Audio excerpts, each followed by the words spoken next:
Barangay Ginebra coach Tim Cone, bago na ho siyang head coach ng Gilas, Pilipinas. Ito report, Rajuman Jairus Peña, Florida. Jairus.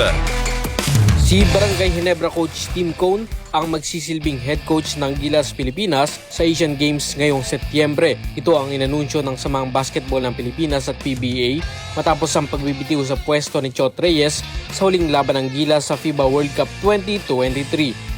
Si Cone ay 25-time PBA champion bilang coach at hindi na rin bago sa kanya ang pamunuan ang Gilas team.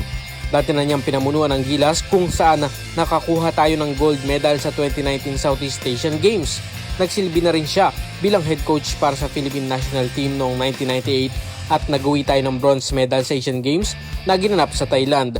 Bumaba sa pwesto si Reyes, kasunod na rin ng natanggap na kabi-kabilang batikos mula sa Pinoy basketball fans.